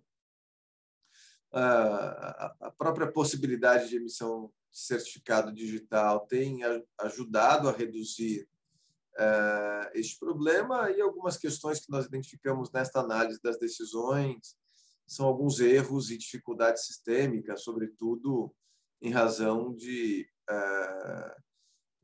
fusão de instituições de ensino e base legada de sistemas, que muitas vezes geram alguma dificuldade de emissão de documentos e certificados. Terceiro tema mais demandado é a temática da inadimplência e bloqueio de matrícula. Os alunos, muitos tentam renegociar, muitos se dizem surpreendidos e demandam de forma bastante exaustiva sobre esse tema, ainda que na maior parte das ações o aluno não saia vencedor, mas se gerou um custo, um conflito com o aluno, coisa que cada vez mais se busca reduzir ou evitar esse atrito, o conflito com o aluno que se pretende que tenha uma vida cada vez mais longa dentro da instituição de ensino. E a atuação jurídica deve ser, claro, buscando o êxito na demanda, mas também buscando alternativas para manter esse aluno dentro de casa, preservar essa relação que custou tanto para que fosse concretizada, e não se pode, por conta de um conflito, jogar essa relação no lixo. Então, ainda que se busque ganhar a ação, êxito na ação, a tentativa de composição e manutenção desse aluno na instituição de ensino é importante.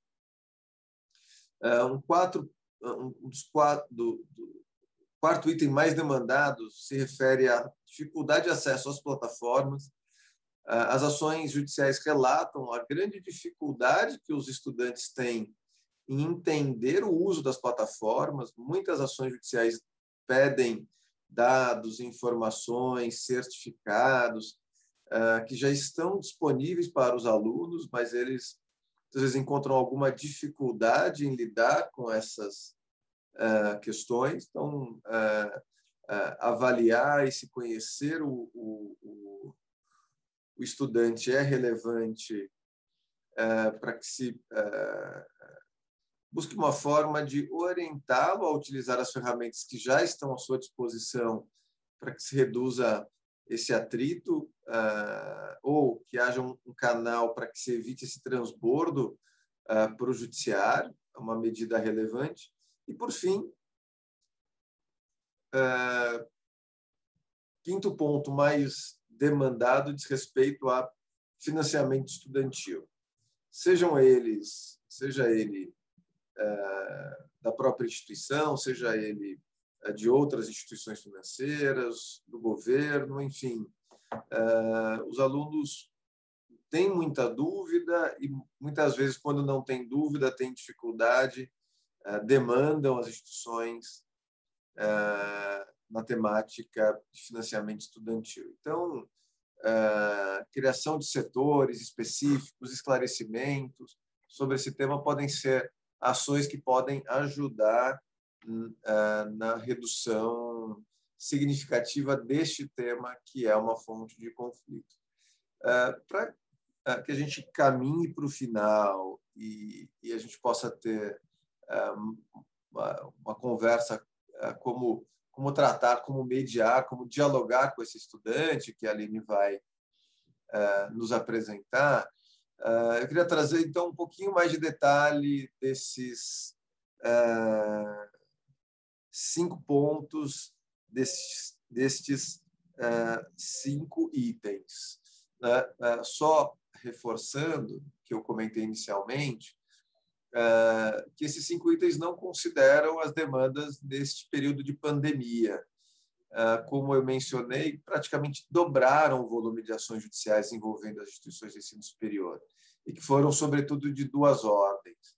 Reclamações de alunos que alegavam que o curso se tornou à distância e, portanto, eles queriam um abatimento no preço ou uma adequação, uma equiparação ao curso EAD, o que não faz muito sentido, não é? Apesar de entender um pouco a expectativa do estudante, não faz sentido, porque as instituições mantiveram todos os seus custos, mantiveram o serviço prestado de forma síncrona, mas isso, por mais explicações que foram sendo apresentadas aos estudantes, não impediram que viesse uma enxurrada de ações e reclamações nos órgãos de defesa do consumidor, e aí também um aumento significativo de demandas pela dificuldade que os alunos enfrentaram de atendimento e de emissão de documentos, sobretudo porque a infraestrutura foi precarizada, já que muitos dos colaboradores tiveram que trabalhar em regime de home office.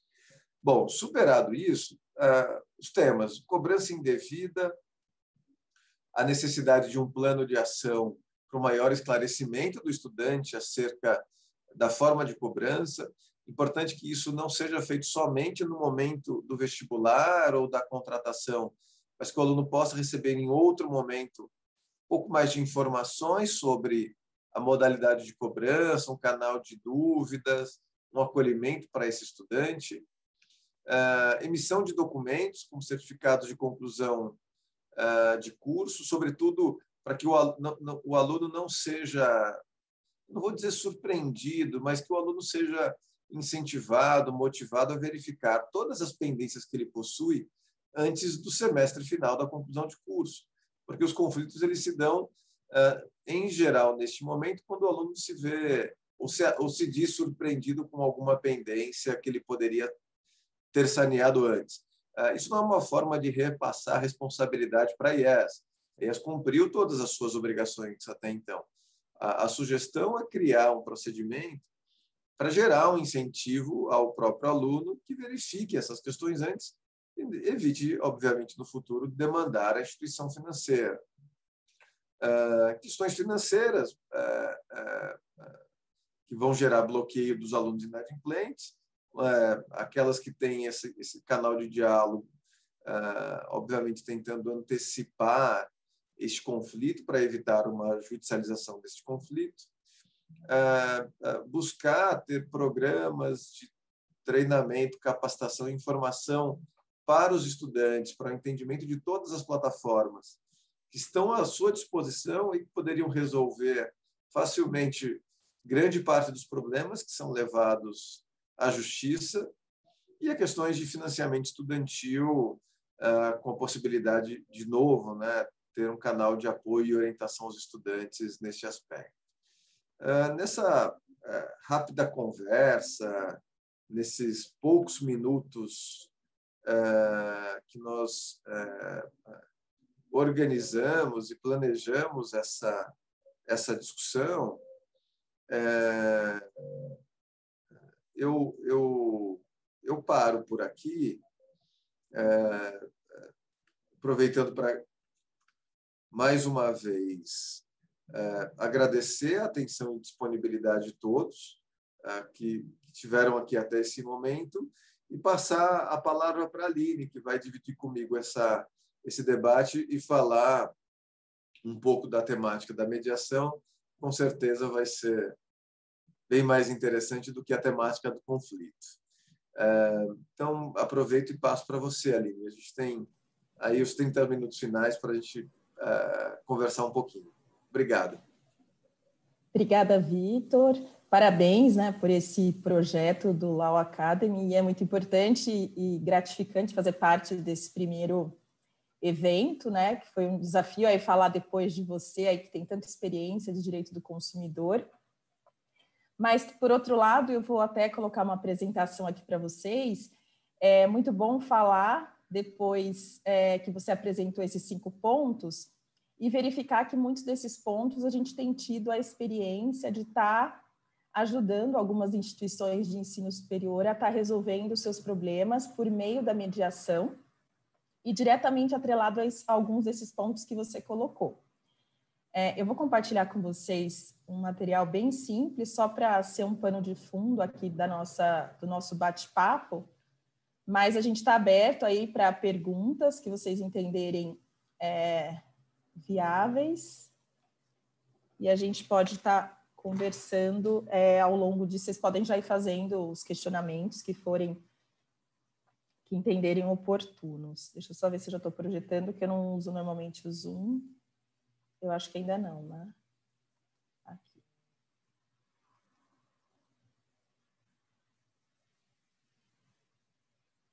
Não sei se vocês já estão vendo. Já.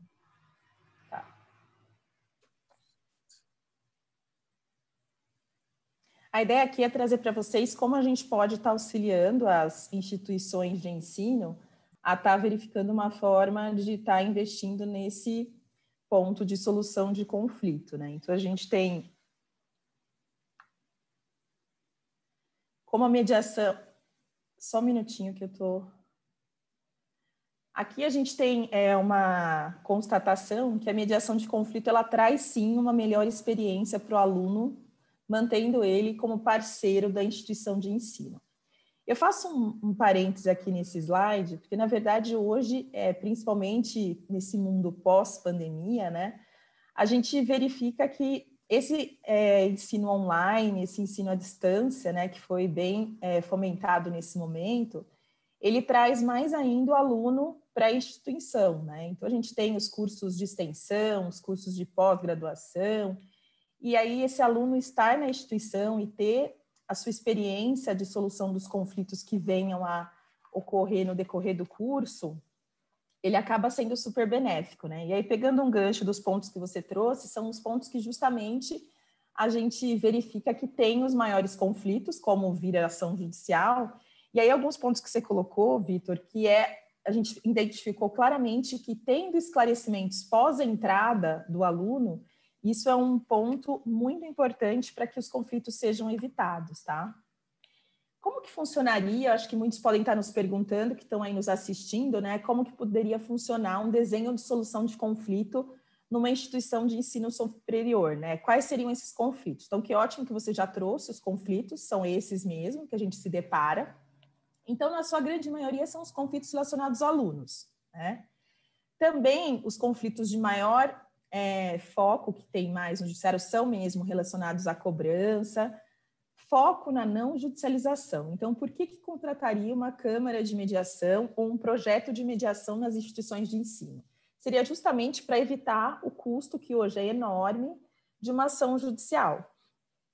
E também sempre buscando preservar essa relação continuada. Como eu coloquei no início, a mediação, sim, cabe nos casos de relação continuada. Por quê? Porque a ideia é que o aluno fique na instituição, que ele vire mesmo um parceiro da instituição, né? Que ele tenha uma vida longa com as instituições de ensino superior.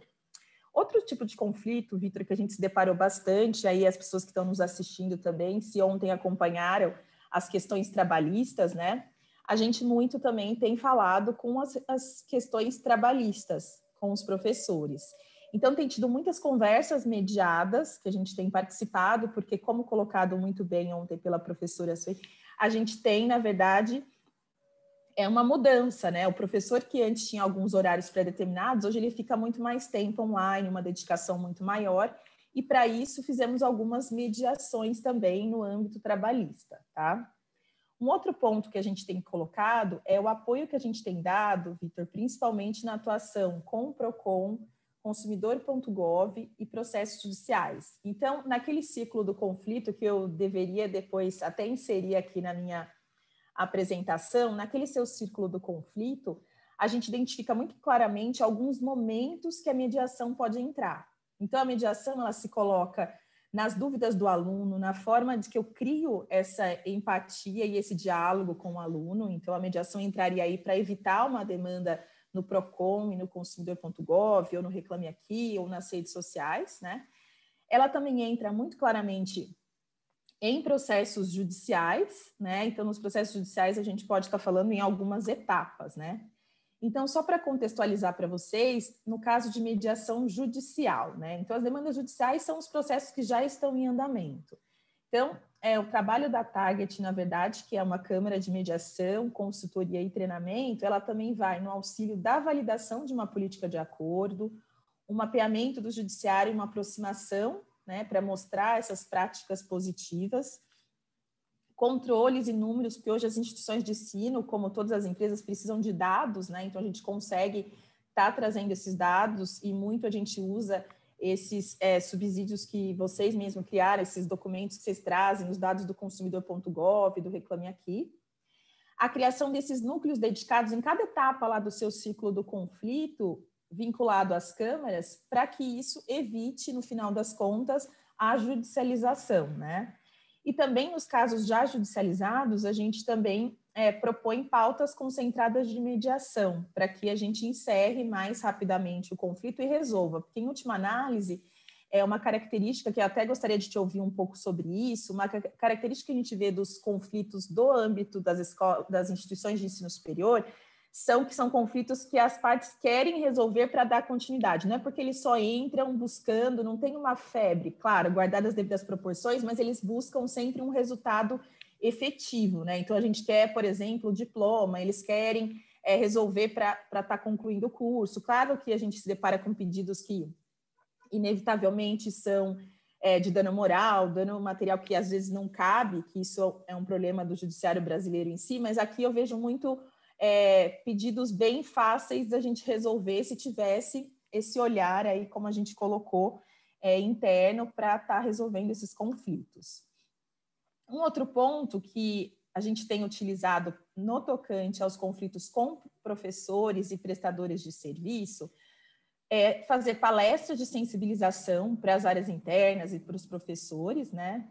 Ter à disposição, junto ao RH, de possibilidade de mediação, de resolver esses conflitos e deixar tudo isso documentado para se evitar uma judicialização, né? Grupos interdisciplinares para solucionar os conflitos, que aí seria muito atrelado a um desenho de solução de conflito, buscando a causa raiz dos problemas. Então, por que sempre os descontos que são colocados para determinado nível de alunos do ensino superior, por que eles não entram automaticamente? Como fazer isso para evitar o conflito? E treinamento de mediação mesmo, muito ligado a diálogo como ferramenta de solução de conflito para toda a instituição. Só para contextualizar para vocês como isso a gente faz na prática, né? Quando a gente está falando de Procon e consumidor.gov, a gente consegue trabalhar na esteira inteira para auxiliar as instituições de ensino superior. Então, a gente vai desde a captura do processo via sistema, até a gente auxiliar, né, imputar no sistema da instituição, as respostas, né? Qualificar os dados, ter uma atuação administrativa mesmo, né? E depois a gente entra numa etapa que é a mediação e a negociação assistida, né? Então, eu faço um parênteses aqui, Vitor, para destacar um pouco que, quando a gente está falando de negociação assistida, a gente está falando de foco no acordo, né? Com efetivamente o objetivo de fechar-se o acordo, mas com a utilização de mediadores, né? E aí, no momento da pandemia, a gente se deparou com um aumento, né, das mediações online. Então, a Online Dispute Resolution realmente deslanchou por uma oportunidade versus um momento, né? Então, a gente teve como isso deslanchar atualmente. E o que a gente encontrou foi uma curiosidade que nem sempre a gente precisa estar numa plataforma. Então, nem sempre o aluno quer falar com a gente na nossa plataforma online, mas ele quer falar por WhatsApp, por e-mail, por telefone. Tem uma necessidade, até mesmo em algumas situações presenciais.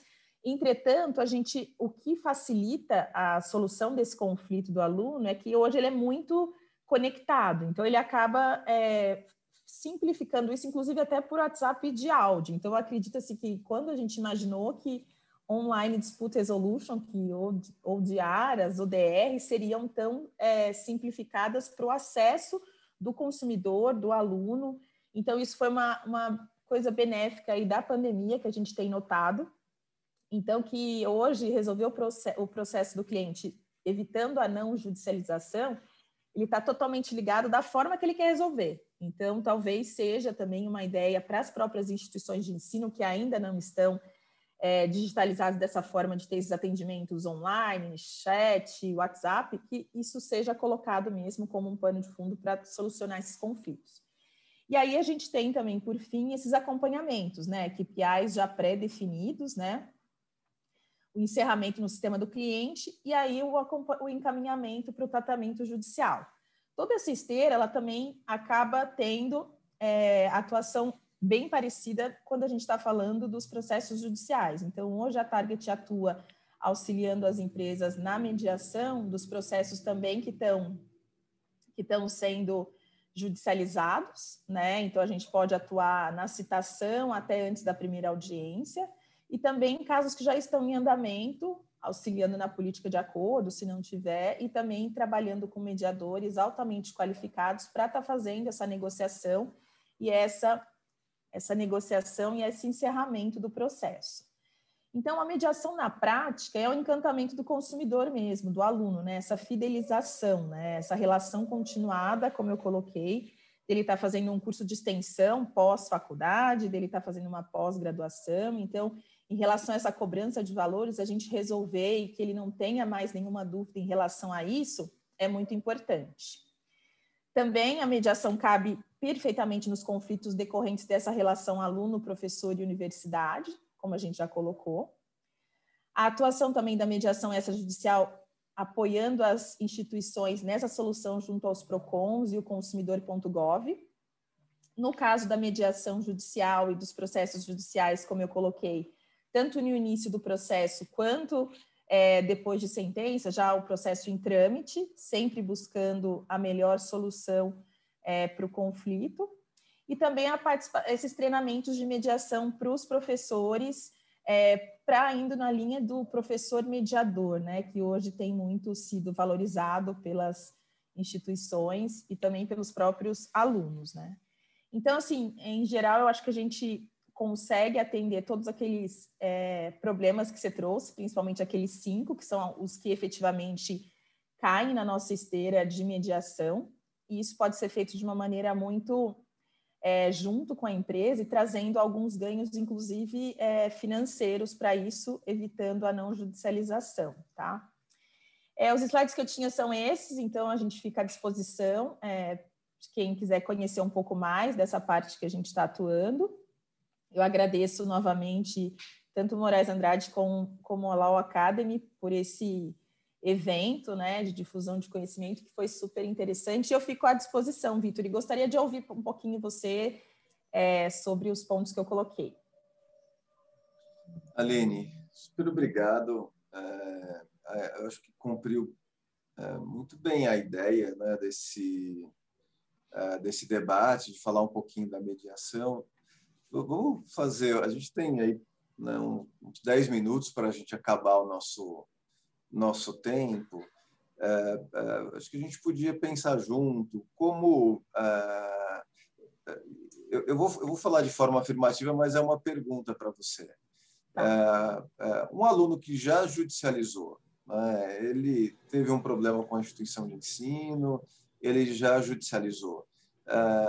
Você vê a alternativa, ele já judicializou de um tema que a instituição não concorda com ele. Então, ou seja, ele entrou no canal correto. Vamos pensar nesse tema agora da pandemia, né? Olha, o aluno entrou com uma ação porque ele gostaria de fazer, ele continuou tendo aula síncrona com os professores, tudo à disposição dele, e ele não concorda e entrou com ação judicial.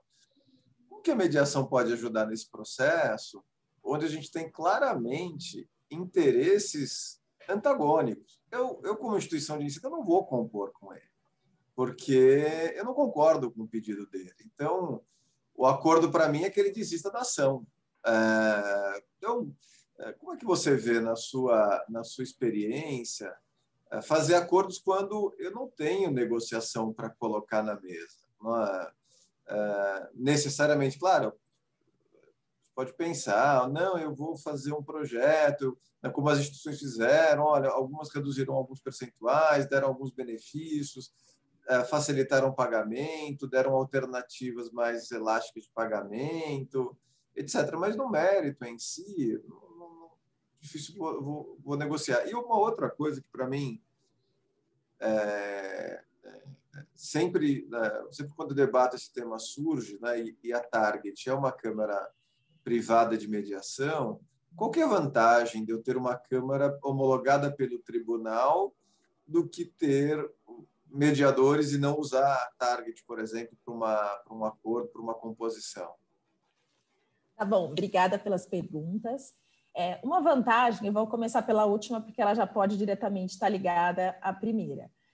No seu exemplo, você colocou um caso de uma ação judicial que tenha lá um fato que a empresa não quer reconhecer e não quer pagar por isso. Hoje, Vitor, as empresas têm feito muito as contas do que compensa e o custo do litígio, literalmente, que você conhece bastante, né? E qual seria esse custo de manter uma ação judicial? Então, na mediação, as partes constroem um resultado conjunto, né? Então, o que poderia ser feito, como a mediação é confidencial, é a gente fechar um acordo, né, que, na verdade, não reconheça nenhuma responsabilidade, mas um acordo por liberalidade, né, que possa estar atendendo de alguma forma aquele aluno, né? A gente já teve algumas situações até que o aluno não foi de instituição financeira, mas que o consumidor até desistiu da ação e a gente fez um acordo via uma câmara, a Câmara de Mediação, e a gente homologou isso, porque o acordo ele é confidencial, então o termo de mediação ele vai ser confidencial. Então a gente grava para guardar dos tribunais, mas ele é confidencial, tá? Então a minha sugestão seria fazer dessa forma, colocar inclusive no termo, na possibilidade de estar fazendo esse acordo, que um dos requisitos é desistir da ação, e aí é feita uma composição justamente pelo valor financeiro, sem assumir nenhum reconhecimento de culpa ou não. Um outro ponto da diferença, que essa pergunta é uma pergunta muito importante, de assumir a diferença de fazer um acordo numa câmara de mediação credenciada ao tribunal ou não. Hoje a gente precisa entender que desde a lei de mediação de 2015, as câmaras elas são credenciadas aos tribunais de justiça. Então, para ser credenciado, tem todo um trâmite, alguns requisitos para que as câmaras sejam credenciadas. E todos os acordos que são feitos nas câmaras, todas as mediações que podem ser obrigações de fazer ou não, pode ou não ter um valor pecuniário, que são feitos nas câmaras, eles são homologados pelos juízes, tá? Então, a vantagem é que já sai um título executivo judicial, tá? Entretanto, se o acordo não for homologado judicialmente, ele vira um título executivo extrajudicial que depois vai ter que ter uma ação de conhecimento, ele só traz mais uma etapa. Enquanto que num acordo formalizado pela Câmara de Mediação, se for homologado pelo tribunal, isso já é um título executivo direto, você não precisa entrar com uma ação de cobrança, nada disso, já executa o título. Então, é essa a grande diferença e essa vantagem, tá? Eu não sei se eu respondi suas duas perguntas, mas em linhas gerais é isso. Não, respondeu super. Eu acho que essas são dúvidas recorrentes, né, nessa temática de... E aí a gente não está falando só de instituições de ensino, mas de conflitos de uma forma geral. A gente viu, até na parte que eu falei, quando a gente falou de ciclo de vida de conflito, eu acho que isso se conecta bastante com o papel da mediação e dos 5 principais problemas que nós identificamos fazendo essa pesquisa em todos os tribunais, e também o fato da gente atuar, né, para algumas instituições de ensino no dia a dia do contencioso e PROCON. Você acha, a gente consegue entender um pouco essa situação, ver, em alguns casos, o próprio consumidor sabe que ele não tem razão, mas ainda assim insiste no litígio e também nessa questão da importância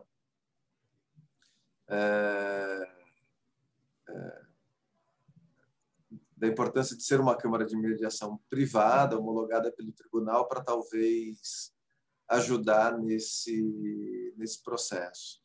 Vou te falar que essas abordagens, desculpa, principalmente nesse período de mediação, assim, a gente tem se deparado com muitas dúvidas quando a gente entra em contato, e isso é um reporte até quando a gente vai fazer a pré-mediação e entrar em contato com os consumidores, com os alunos para estar tentando a solução do problema, você verifica que eles têm, assim, uma dúvida, que muitos entram lá, teve uma situação até que um mediador que é credenciado ao Tribunal de Justiça também não estava no nosso site, ele entrou em contato para saber se aquele mediador estava mesmo trabalhando para a Target. Então, as pessoas buscam essa referência, alguns perguntaram o número do processo de credenciamento ao tribunal, então a gente percebe que isso faz diferença sim, até porque o mediador, no momento da mediação, ele é como se fosse um funcionário público que pode cometer vários crimes se não atuar corretamente como um funcionário público no exercício, né? Então isso é bem interessante. Então os nossos mediadores também, a grande maioria, são credenciados em tribunais de justiça. Então, em Sejusques, né, que é o Centro Judiciário de Solução de Conflito de São Paulo,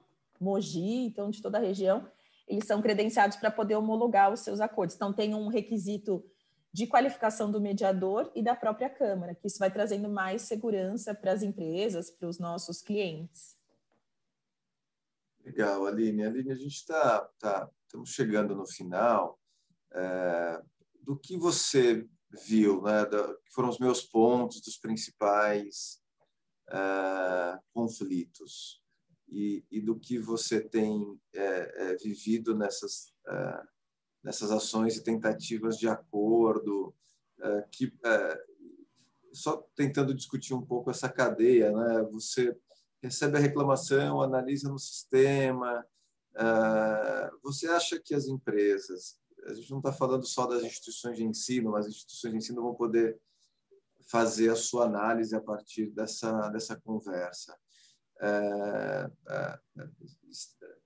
Estão estruturalmente preparadas ou poderiam se preparar melhor para iniciar um projeto eu vou falar de redução de conflito de uma forma mais barata, né? Tentando entender que não só dos benefícios de manter aquele cliente, aquele aluno como um parceiro da instituição por mais tempo, mas para resolver os problemas que já estão instalados de forma mais rápida. Quais são as dicas que você dá, ou que você pode dar nesse minuto para falar, olha, eu acho que se tiver alguma melhoria nesse fluxo de processo, naquele fluxo de processo, vai ser positivo. Porque quando a gente olha, né, nos problemas, a gente sabe, a gente falou um pouquinho, né, mas a gente falou do problema em si. Olha, o aluno não sabe a cobrança da ADP, precisa explicar um pouquinho melhor. O aluno não sabe mexer direito no sistema, então ele às vezes tem um atrito, ou vai no PROCON ou vai na justiça porque ele não conseguiu aquilo que ele esperava, ou ele tem uma questão de financiamento que ele não concorda, etc. O que você vê que são os gargalos para as empresas que querem fazer um projeto de mediação? E depois da sua fala, eu já peço até para você fazer um discurso final aí para a gente encerrar às 19 horas. Obrigado, Aline. Obrigada a você. Vitor, na verdade, o que a gente está se deparando em alguns desenhos de solução de conflitos em geral que a gente tem verificado é a preparação. Então, a gente verifica que empresas que investem mais nos seus saques, nos seus atendimentos, nos seus canais de ouvidoria, em formas de solucionar esse conflito internamente, isso vai melhor, né? E até nos auxilia melhor quando a gente entra para fazer a mediação, porque nem sempre, apesar das empresas estarem investindo nesses canais, nem sempre ela consegue evitar, por exemplo, uma ação judicial ou uma ida ao PROCON. Por outro lado, a gente tem visto que passar pelo consumidor.gov, passar nos canais internos de atendimento e demonstrar mesmo que tentou resolver o conflito, isso tem sido muito considerado, inclusive pelo judiciário, como o caminho do cliente até a ação, né? Então, isso tem sido o que tem nos motivado, inclusive nesse momento a gente está passando por grandes empresas com um pouco mais de volume e a gente tem visto uma atuação muito forte do judiciário no sentido de moralizar esse acesso. Então, as empresas que já estão investindo nessa facilitação desse acesso, nessa facilitação da informação para os seus clientes, para os seus alunos, para os seus consumidores, ela tem saído à frente. Então, se tem uma diretriz que eu costumo sempre opinar sobre isso, é investir nesses canais de entrada, investir em quem fica nos multi-atendimentos das instituições de ensino, por exemplo, onde as portas estão abertas ou os canais estão abertos. Eu acho que isso tem feito toda a diferença e facilita toda a solução do conflito se ele não conseguir segurar nesses canais iniciais de contato, tá? Porque muitas vezes você vê que o aluno também quer ser ouvido, ele quer ser importante para a empresa. E aí, apesar de parecer um pouco piegas, mas não é. As pessoas querem, sim, ser ouvidas. E aí, esteja com razão ou não, elas precisam. E aí você vê em algumas ações, alguns casos, que ele fala, tentei, mandei vários e-mails, e ela só responde, está na cláusula tal do contrato. Só que talvez ele não entendeu essa cláusula tal, porque a gente sabe que os contratos nem sempre são as pessoas que estão lendo. A gente não lê, muitas vezes, contratos de adesão, né? Então, precisa ter esse cuidado de falar um não com propriedade. Não quer dizer que o fato dele passar para o atendimento vai mudar a diretriz da empresa ou vai fazer acordo por este motivo. Mas se você explicar melhor, ele vai digerir melhor e talvez não entre com uma ação judicial para isso. Então, acho que investir nesses canais iniciais de atendimento traz uma preparação bem interessante. O que eu gostaria de deixar como mensagem final, e aí para todos que ficaram nos ouvindo até agora, ainda ser a última, ainda depois de tantas informações úteis no dia de hoje, traz uma responsabilidade grande, né? Mas dizer que, assim, essa mediação e online dispute resolution, aí, as formas online de resolver conflitos, estão super adequadas a esse momento que a gente está vivendo, mas eu também acho que é um caminho sem volta. Então, vamos investir nisso, vamos entender como isso funciona, porque muitas vezes as pessoas, Vitor, elas confundem um pouco com arbitragem, mediação, com custo ou não. E a mediação ela é muito mais acessível e realmente cabe em qualquer lugar. Então, ela não é só mediação de família, ela é uma mediação de relações de consumo, ela é uma mediação que cabe perfeitamente em consumidores, em clientes, em fornecedores. E aí, o que precisarem, tiver dúvida, eu fico à disposição também, tá? Muito obrigada. Aline, super obrigado. Você trouxe um exemplo engraçado, né? Da pessoa ligar e a resposta ser, olha, está na cláusula tal do contrato, se vira. Você liga 10 vezes, tem a mesma resposta. E é isso, né? O consumidor ele precisa entender, às vezes ele tem uma dificuldade de compreensão, às vezes ele quer o acolhimento, e o que custa responder para ele, olha, está na cláusula tal e o que a gente quer dizer é isso, não precisa esconder o que está na cláusula, né? Eu acho que isso, além do atrito, pode reduzir um processo e manter um cliente na base, e a gente sabe, as empresas sabem que o custo de você colocar um cliente para dentro, chamado custo de aquisição, é muito pesado. Eu queria agradecer a você, ao Marcelo, a Lígia, que estiveram hoje, a Sueli e a Andréia, que estiveram ontem. Essa é uma iniciativa do Locademy, que é esse projeto independente do nosso escritório, de debates, de discussões, de treinamento, capacitação, algumas coisas até em conjunto com você, Aline, da Target. E a gente fica à disposição de todos que nos ouviram para continuar discutindo esses temas, podendo nos aprofundar em alguma questão específica ou qualquer outro tema que surja ou que tenha um interesse em discutir e se aprofundar. É um espaço de diálogo, de debates, e, portanto, o nosso papel aqui é receber essas informações, pedidos e trazer pessoas que tenham condições de agregar e debater. Então, eu encerro essa nossa conversa desse projeto de difusão de conhecimento. Espero que a gente possa nos encontrar em breve. Um abraço, Aline, para todos que nos viram e nos ouviram. Até mais. Tá bom. Tchau, tchau. Tchau, tchau.